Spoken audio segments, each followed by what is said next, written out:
Bapak Ibu Saudara, saya akan bersama-sama mengajak kita merenungkan satu perenungan firman Tuhan hari ini. Saya mengambil dari sebuah buku ditulis oleh Bapak Tumpal Hutahian, Keluarga yang Berbuah bagi Kristus di Tengah Tantangan Zaman Pasca Milenial. Tetapi saya tentu akan ubah-ubah isinya ya. Topik hari ini tentunya tentang keluarga dan Allah Tritunggal atau Allah Tritunggal dan kehidupan keluarga. Nah, saudara-saudara, kita semua tahu bahwa iman Kristen adalah iman Trinitarian, iman yang bersifat Tritunggal. Dan tentu ini adalah satu pengajaran yang turun-temurun. Bapak Ibu tentu akan teruskan kepada anak-anak cucu dan keluarga yang lain. Karena apa Bapak Ibu saudara-saudara?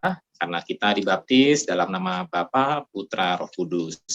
Ketika kita beribadah, kita mengucapkan pengakuan iman rasuli, iman kepada Allah Bapa, Allah Bapa, Anak, dan Roh Kudus. Kemudian kita juga ketika mengakhiri ibadah juga menerima ucapan berkat di dalam nama Bapa, Anak, dan Roh Kudus. Demikian juga ketika kita perjamuan kudus, kita mengingat bagaimana Allah mengasihi kita dengan mengutus anaknya yang tunggal Yesus untuk mati buat kita, dan kita peringati lewat perjamuan kudus tersebut. Dan Allah Roh Kudus hadir dalam perjamuan kudus, hadir di dalam roti dan anggur yang kita santap dan minum. Nah, saudara-saudara, jadi kita melihat kehidupan Kristen adalah kehidupan di dalam iman Trinitarian, iman kepada Allah Tritunggal, yaitu Allah yang Esa. Tetapi Alkitab menyatakan Allah yang Esa ini adalah Allah dengan tiga pribadi yang berbeda. Tiga pribadi yang berbeda, tetapi Esa adanya. Suatu misteri yang tentu melampaui alam pikiran manusia, tetapi sungguh-sungguh ternyata berimplikasi dan harusnya berdampak dalam kehidupan setiap anggota, kehidupan setiap keluarga kita. Nah, Bapak Ibu, saudara-saudara, berkenaan dengan iman Trinitarian dan kehidupan keluarga ini, kita diingatkan tentang apa itu keluarga dari firman Tuhan sendiri. Keluarga itu tentu diawali oleh pernikahan, penyatuan, persatuan, persekutuan antara pria dan wanita, dan ini merupakan bagian dari tatanan ciptaan, order of creation. Allah dalam ciptaan ini memberikan sebuah tatanan untuk manusia itu bertambah banyak, manusia itu melipat ganda di dalam konteks keluarga. Jadi ada keluarga-keluarga yang terbangun, dan lembaga yang disebut keluarga itu adalah tatanan dari Tuhan, tatanan dari Allah sendiri. Allah berkata untuk laki-laki dan perempuan itu bersatu, ya, dan Allah berfirman kepada mereka, memberkati mereka. Nah, karena itu kita mengenal ada istilah pemberkatan nikah, ya. Allah memberkati mereka. Lalu setelah memberkati mereka, Allah berkata, beranak cuculah, bertambah banyaklah, dan penuhilah bumi. Jadi dimulai dengan pemberkatan dulu, dan kemudian ditunjukkan dengan adanya kehidupan beranak cucu, ya. Nah, tentu dalam konteks manusia yang sudah jatuh dalam dosa, beranak cucu menjadi satu pekerjaan yang tidak mudah, sama seperti seorang laki-laki juga ketika diberikan mandat untuk mengelola bumi juga akhirnya tidak menjadi mudah setelah manusia jatuh dalam dosa. Tetapi kita tahu ya ada anak-anak cucu rohani yang tentunya harus kita lipat gandakan, baik itu anak kandung kita sendiri maupun bukan anak kandung kita sendiri. Ya, kita harus melipat gandakan gambar Allah itu ke seluruh bumi. Nah, Bapak Ibu, saudara-saudara, jadi tatanan ciptaan yang disebut dengan lembaga keluarga itu adalah prakasa Allah sendiri. Firman Tuhan dalam Kejadian 2 ayat 18-25 mengatakan, tidak baik kalau manusia itu seorang diri saja, aku akan menjadikan penolong baginya yang sepadan dengan dia. Bapak Ibu, ada kata penolong baginya. Menolong untuk apa, saudara-saudara? Menolong untuk manusia itu mengerjakan mandat Tuhan, yaitu bertambah banyak, ya, dan menguasai bumi, menaklukkan bumi. Nah, bagaimana manusia bisa bertambah banyak dan menguasai bumi kalau tidak ada penolong? Paling sederhana saja, bagaimana manusia bisa bertambah banyak kalau tidak ada wanita? Ya, jadi harus ada makhluk lain yang Tuhan ciptakan untuk manusia itu bisa bertambah banyak, untuk Adam itu bisa bertambah banyak. Untuk apa? Untuk menguasai bumi, dan Adam pun ketika mengerjakan bumi ini dia membutuhkan pasangan yang sepadan untuk mampu mengelola bumi ini. Jadi laki-laki dan perempuan itu saling membutuhkan, saudara-saudara. Laki-laki membutuhkan perempuan untuk kelangsungan eksistensinya di dunia ini. Tanpa perempuan manusia tidak bisa eksis, karena manusia tidak mungkin membelah diri seperti amuba, ya. Tetapi juga manusia perempuan pun tidak bisa eksis tanpa laki-laki, di mana laki-lakilah yang diberikan kekuatan oleh Tuhan untuk menaklukkan dan menguasai bumi ini, sehingga bumi ini menjadi tempat tinggal yang nikmat, ya, tempat tinggal yang dikelola untuk memuliakan Allah. Nah, saudara, jadi ada pasangan yang sepadan. Dan 2 Korintus 6 ayat 11 sampai 18 juga mengingatkan kita tentang pasangan yang sepadan itu berbicara apa sebenarnya, saudara-saudara. 2 Korintus 6 ayat 11 sampai 18. Kita diminta untuk hati-hati, janganlah kamu merupakan pasangan yang tidak seimbang dengan orang-orang yang tak percaya. Jadi kesepadanan di sini dikaitkan dengan imannya, ya, percaya atau tidak percaya. Sebab persamaan apakah terdapat antara kebenaran dan kedurhakaan? Jadi orang-orang yang percaya berarti adalah orang-orang yang hidup dalam kebenaran, sedangkan orang-orang yang tidak percaya adalah orang-orang yang hidup dalam kedurhakaan. Atau bagaimanakah terang dapat bersatu dengan gelap? Itu berarti orang-orang yang hidup dalam kebenaran adalah orang-orang yang hidup dalam terang, dan orang-orang yang hidup tidak percaya berarti orang-orang yang hidup dalam kegelapan. Persamaan apakah yang terdapat antara Kristus dan Belial? Ya, Kristus ini mewakili persekutuan dengan orang-orang percaya, ya, dan Belial itu ya mewakili orang-orang yang tidak percaya. Saudara, apakah hubungan bait Allah dengan berhala? Ya, orang-orang percaya dikaitkan dengan bait Allah, dan orang-orang tidak percaya dikaitkan dengan berhala. Jadi firman Tuhan mengatakan, jadilah pasangan yang sepadan, jangan jadi pasangan yang tidak seimbang, dan tidak seimbang ini dikaitkan dengan percaya dan tidak percaya. Nah, jadi keluarga, apakah itu dimulai dari pernikahan, ada sebuah tatanan ciptaan yang Allah ciptakan, dan tatanan ciptaan ini harus diawali oleh pernikahan suami dan istri, ya, yang sepadan, yang sama-sama percaya kepada Tuhan untuk mengerjakan mandat Tuhan, disahkan oleh lembaga gereja lewat pemberkatan nikah, dan disahkan oleh negara lewat catatan sipil, disaksikan oleh jemaat sebagai bagian dari norma sosial bahwa ini pasangan ini adalah keluarga baru di tengah-tengah kita. Nah, Bapak Ibu, itulah keluarga, bagian dari tatanan ciptaan yang Allah ciptakan sendiri, dimulai dari pernikahan menjadi gagasan Allah. Nah, saudara, dan pernikahan dan keluarga itu menggambarkan hubungan Allah dan umatnya, itu yang luar biasa, ya. Pernikahan dan keluarga, hubungan suami dan istri, anak dan orang tua, itu menggambarkan hubungan Allah dan umatnya. Bapak Ibu, jadi orang Kristen punya suatu wawasan dunia yang sejauh ini, ya. Ternyata saya itu berkeluarga itu bukan hanya untuk berkeluarga itu sendiri. Saya berkeluarga itu juga bukan hanya untuk kelangsungan hidup saya sendiri. Saya berkeluarga juga bukan hanya untuk mempertahankan keturunan. Saya berkeluarga juga bukan hanya untuk bahagia. Tapi saya berkeluarga ternyata menjadi sebuah cerminan gambaran hubungan antara Allah dan umatnya. Seperti apa Allah dalam relasi dengan umatnya. Itu luar biasa, ya. Semua pernikahan Kristen itu menggambarkan hubungan Allah dan umatnya. Nah, dalam perjanjian lama, Israel, umat Allah, Israel itu digambarkan dengan sebutan pengantin wanita, ya, pengantin wanita. Yeremia 2 ayat 2. Saya bacakan buat kita Yeremia 2 ayat 2. Pergilah memberitahukan kepada penduduk Yerusalem dengan mengatakan, beginilah firman Tuhan. Aku teringat kepada kasihmu pada masa mudamu, kepada cintamu pada waktu engkau menjadi pengantin, bagaimana engkau mengikuti aku di padang gurun, di negeri yang tiada tetaburannya. Dikatakan, Israel, engkau menjadi pengantin. Aku ingat bagaimana engkau menjadi pengantin. Pengantin siapa? Pengantinnya Allah. Jadi umat Allah itu digambarkan seperti pengantin wanita. Dalam Yeremia 3 ayat 14, umat Allah digambarkan sebagai anak, ya, digambarkan sebagai anak. Firman Tuhan mengatakan, kembalilah hai anak-anak yang murtad. Wah, ternyata ada anak-anak yang murtad. Ya, jadi Israel digambarkan sebagai umat yang murtad, umat yang melupakan Tuhan, tapi dia disebut dengan anak-anak.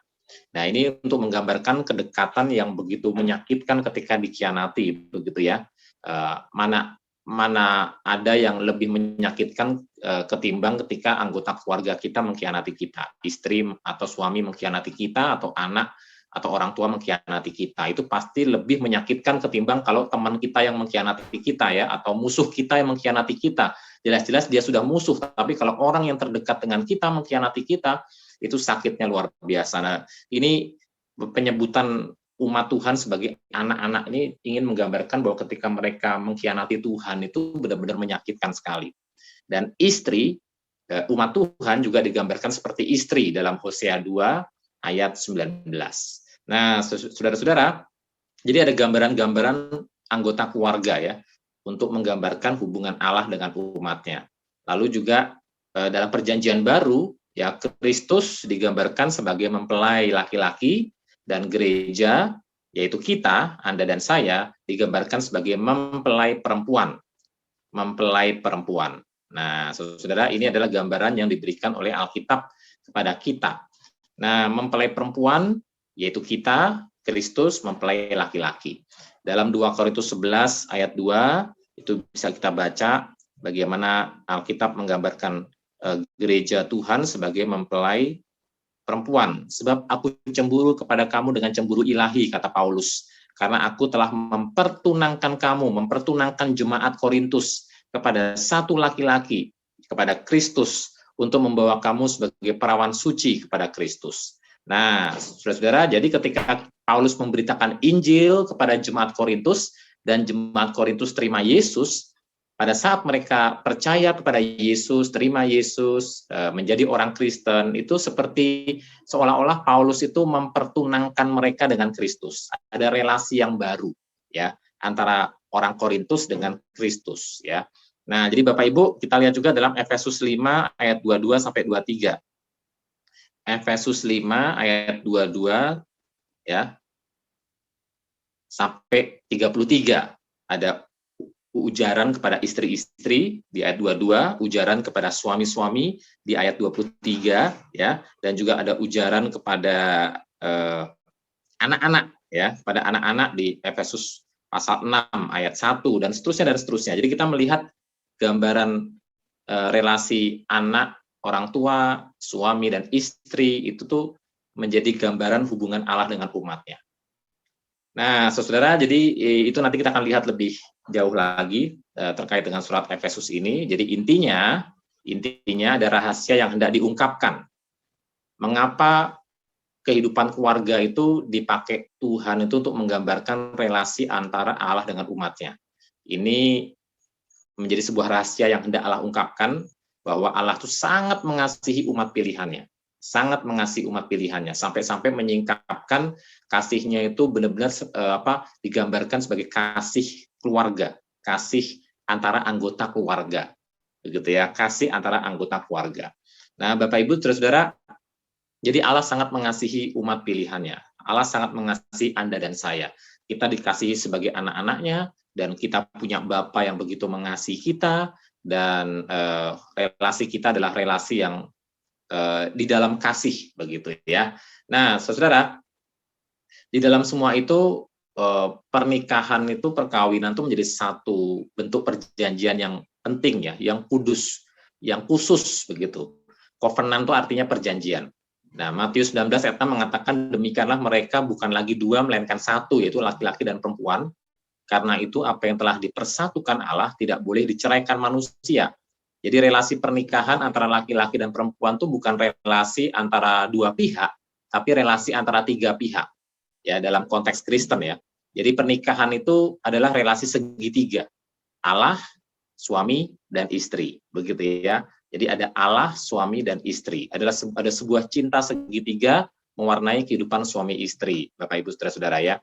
Dan kita tahu semua, mungkin Bapak Ibu juga pernah belajar dalam katekisasi pranikah, ada segitiga pernikahan seperti ini, ketika suami dan istri saling mencintai, maka hubungan mereka semakin meningkat, harusnya membawa mereka semakin dekat kepada Allah, begitu ya. Dan alangkah kasihan sekali kalau hubungannya timpang ya. Ini suami, ini istri, yang suami mengasihi Allah, begitu ya, tapi istrinya tidak mengasihi Allah. Akhirnya yang bertemu Tuhan ya cuma suaminya aja, istrinya tanda tanya di sini.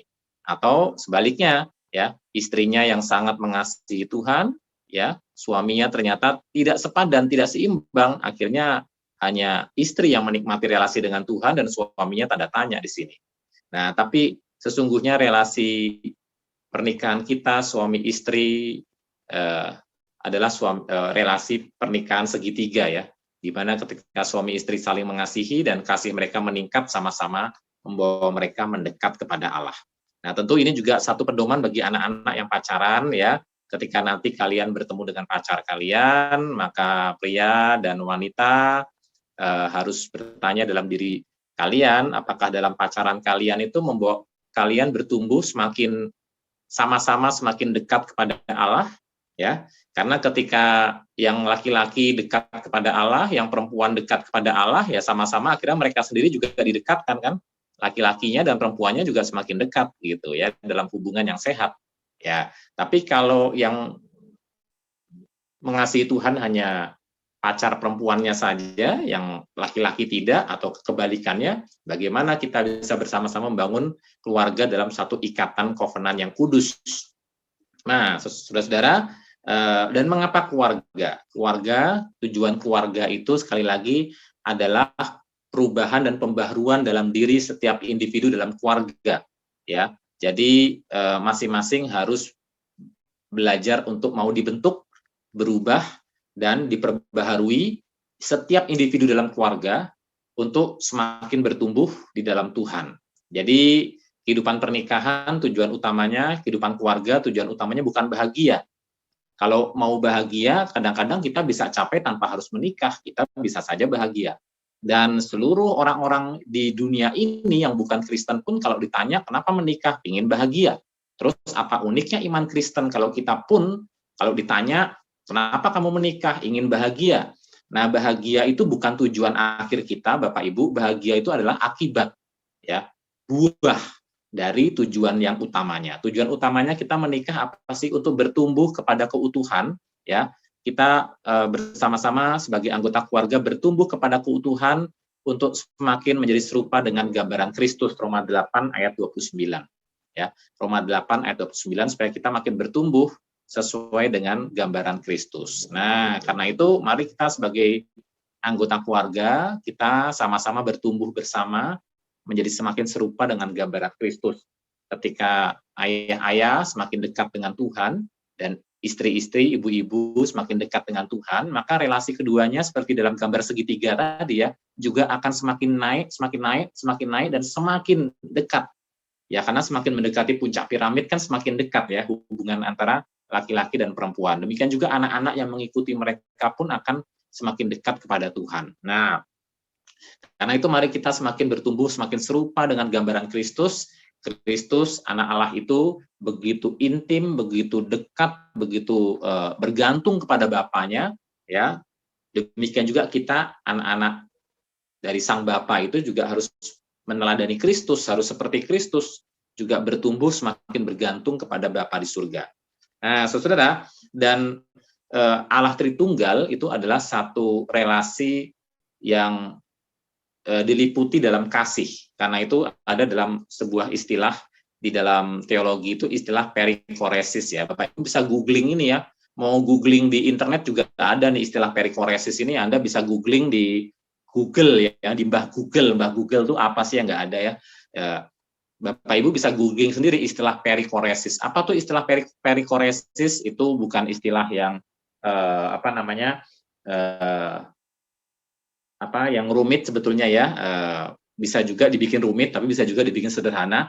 Sederhananya perikoresis adalah bagaimana pribadi-pribadi dalam Tritunggal itu satu sama lain tuh saling mendiami, ya. Jadi pribadi Bapa itu mendiami pribadi anak itu mendiami pribadi Roh Kudus, pribadi Roh Kudus itu mendiami pribadi Bapa. Jadi ketiganya itu saling mendiami, saling bersekutu dalam kasih. Ya, itu yang disebut dengan perikoresis. Nah, Bapak Ibu, contoh kita lihat dalam ungkapan Tuhan Yesus mengatakan, "Aku dan Bapa adalah satu." Jadi, meskipun Kristus Yesus adalah pribadi yang berbeda, Bapa adalah pribadi yang berbeda, tetapi Yesus mengatakan adalah satu. Ya, ada satu kesatuan hakikat, kesatuan kehendak, kesatuan kasih di dalam mereka. Dan kemudian tentang Roh Kudus bagaimana? Tuhan Yesus mengatakan dalam Yohanes 15 ayat 26 tentang Roh Kudus, penghibur yaitu Roh Kudus yang akan kuutus dari Bapa.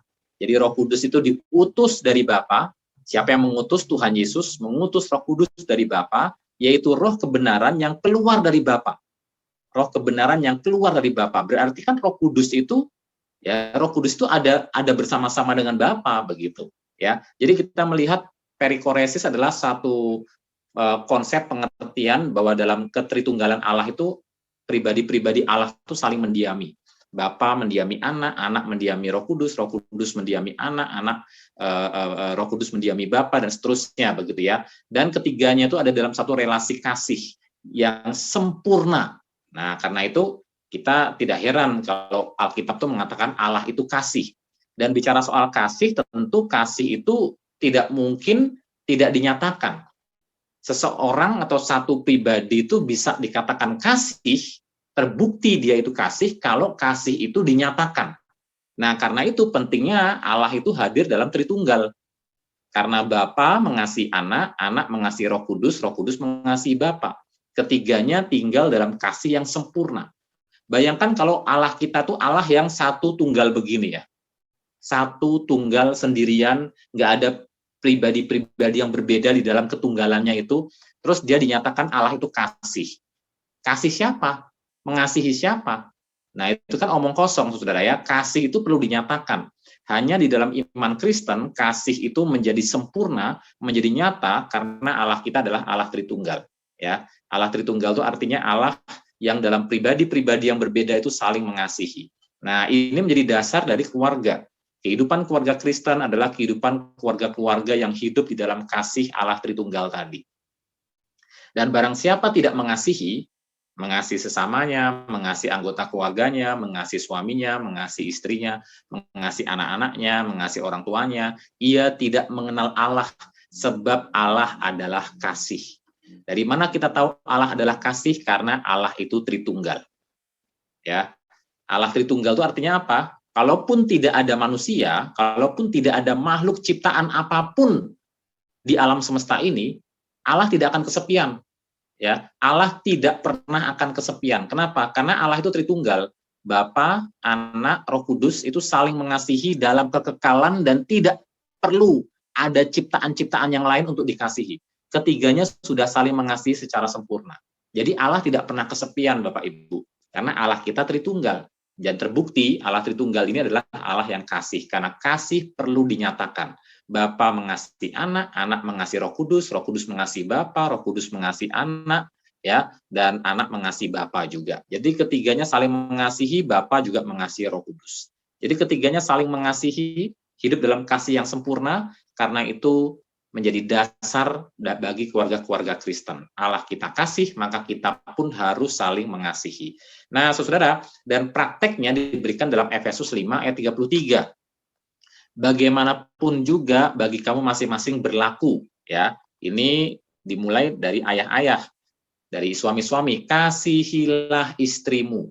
Kasihilah istrimu. Jadi suami-suami diminta untuk mengasihi istri. Jelas ini perintah kepada suami ya. Karena ada kata mu di situ, berarti istrimu itu ya berarti perintahnya kepada suaminya. Nggak mungkin perintah ini datang kepada tetangga. Ya, hei tetangga, kasihilah istri. Istri siapa? Istri tetanggamu. Itu nggak mungkin ya. Kata mu di situ berarti menuju kepada suaminya sendiri.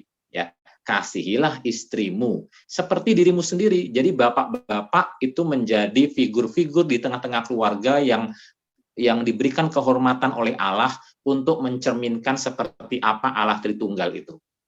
Dimulai dengan cara yang paling simpel, menyayangi istri, mengasihi istri. ya. Nah, jadi ayah-ayah itu menjadi figur-figur dari Allah Trinitas itu. Allah yang adalah kasih. Dimulai dari ayah dulu. Ayah mengasihi istri, ayah mengasihi ibu ya, suami mengasihi istri. Dan istri-istri hendaklah menghormati suaminya. Cara istri untuk mengasihi suaminya adalah dengan menghormati. Ya, cara istri untuk mengasihi suaminya adalah dengan menghormati. Nah, Bapak Ibu yang sudah menjadi suami istri tentu tahu ya bagaimana caranya untuk mengasihi istri, istri menghormati suami, pasti punya banyak pengalaman ya.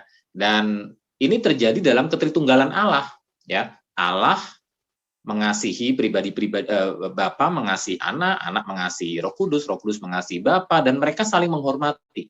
Ya, Roh Kudus tidak pernah berbicara tentang dirinya sendiri. Roh Kudus dikatakan diutus untuk mengingatkan para murid tentang semua yang Yesus katakan. Jadi Roh Kudus diutus ke dunia untuk membicarakan tentang Kristus, membicarakan tentang Kristus. Dan Kristus ketika di dunia mengatakan kepada murid-murid bahwa aku akan minta kepada Bapa untuk mengutus penolong yang lain, yaitu Roh Kudus. Jadi Kristus bicara soal Roh Kudus. Ya, ketiganya saling menghormati, ya, ketiganya saling saling memberikan penghormatan. Ya. Nah, saudara, jadi kita melihat di sini juga bagaimana suami dan istri itu disebut duluan di dalam Efesus 5 ayat 33. Ya, suami istri itu yang disebut duluan. Ya, kenapa, saudara? Karena suami istri itu harus menjadi contoh buat siapa? Buat anak-anaknya. Dan baru setelah Efesus 5 ayat 33 membahas soal suami istri, baru dalam Efesus 6 baru bicara soal anak-anak. Ya, Efesus 6 ayat lanjutannya itu bicara soal anak-anak. Hai anak-anak, taatilah orang tuamu di dalam Tuhan. Jadi bagaimana cara anak-anak menghormati atau mengasihi orang tuanya dengan menaatinya? Karena haruslah demikian. Karena haruslah demikian. Gak ada sebab yang disebutkan, maksudnya nggak ada alasan-alasan yang disebutkan untuk kepentingan anak itu sendiri, tetapi yang disebutkan hanya alasan ini saja ya, karena haruslah demikian. Memang sudah sepantasnya demikian. Anak-anak itu menaati orang tuanya. Jadi kalau anak-anak tidak menaati orang tuanya, anak-anak tidak menghormati orang tuanya, tidak menunjukkan ketaatan kepada orang tuanya, itu berarti tidak pantas begitu. Karena firman Tuhan mengatakan karena haruslah demikian.